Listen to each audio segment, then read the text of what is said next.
அனைவருக்குமே வணக்கம். சற்று முன் கிடைத்திருக்கக்கூடிய ஒரு மிக மிக முக்கியமான செய்தி ஒன்று வெளியாகியுள்ளது. சற்று முன் எம்பி கனிமொழி அதிரடி கைது, போலீஸ் குவிப்பு, இது மாதிரி செய்திகள் வெளியாயிருக்கு.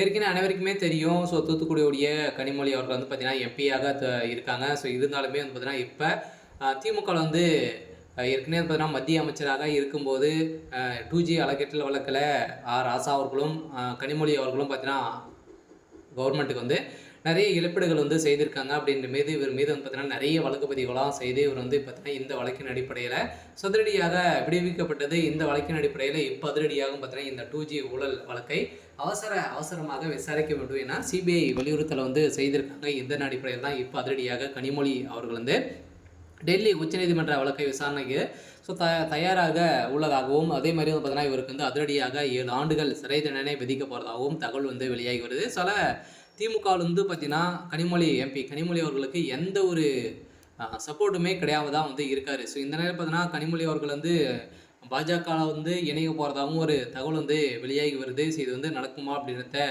தெரியல. இருந்தாலுமே எம்பி கனிமொழி அவர்கள் இப்போ கூடிய விரைவில் கைது செய்யப்படுறதுக்கான அனைத்து ஏற்பாடுகளுமே நடந்துட்டு இருக்கு. இதை பற்றி இந்த வீடியோவில் பார்க்கலாம். அதுக்கு முன்னாடி நம்ம சேனலுக்கு இப்போ தான் நீங்கள் முதல் முறையாக வந்திருக்கீங்க அப்படின்னா மறக்காமல் நம்மளுடைய சேனலை சப்ஸ்கிரைப் பண்ணி சப்போர்ட் பண்ணுங்கள். வாங்க வீடியோக்குள்ளே போகலாம். பார்த்தீங்கன்னா பிரபல 2G எக்ஸ்பெரிமெண்ட் ஒதுக்கீடு வழக்கில் முன்னாள் தொலைத்தொடர்பு அமைச்சர் ராஜா மற்றும் 16 பேர் விடுவிக்கப்பட்டதை எதிர்த்து தாக்கல் செய்யப்பட்ட முறைகேடு விசாரணைக்கு தயாராக உள்ளது என்று மத்திய புலனாய்வு பிரிவு சிபிஐ பார்த்தீங்கன்னா வெள்ளிக்கிழமை டெல்லி உயர்நீதிமன்றம் தெரிவித்துள்ளது. இதைத் தொடர்ந்து சிபிஐ சார்பில் ஆஜரான மூத்த வழக்கறிஞர் சஞ்சய் ஜெயின் இந்த வழக்கின் ஏராளமான பதிவுகள் உள்ளதால் பல விசாரணை தேதிகளை திட்டமிடுமாறு நீதிபதி விகாஸ் மகாஜனிடம் வலியுறுத்தியுள்ளார்.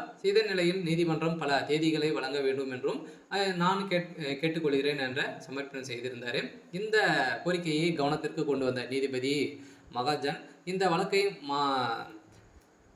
ஜூலை 18ஆம் தேதி விசாரணைக்கு ஒத்திவைக்கப்பட்டுள்ளது அப்படின்ற மாதிரி எப்போ வைத்திருக்காங்க. இந்த நிலையெல்லாம் வருகின்ற ஏற்கனவே நடந்த டிசம்பர் 2007 இதற்கு இந்த திருமணத்தை கண்டது. இந்த ஊழல் தொடர்பாக சிபிஐ மற்றும் அமலாக்கத்துறை இயக்குநராக வழக்கறிஞர் இருந்தார் ராஜா. திமுக எம்பி கனிமொழி மற்றும் 15 பேர் சிபிஐ நீதிமன்றத்தில் விடுவிக்கப்பட்டது. இந்த அலைக்கற்றல் வழக்கின் ரூபாய் பார்த்தீங்கன்னா 2G அலைக்கற்றல் வழக்கில் 30,984 கோடி இழப்பீடுகள் ஏற்பட்டதாக அரசுக்கு இழப்பீடுகள் கேட்டிருக்காங்க. இந்த நிலையில் தான் இப்போ அதிரடியாக இது செய்தது. நிரூபணமாயிருக்கு. இந்த நிலையில் இதில்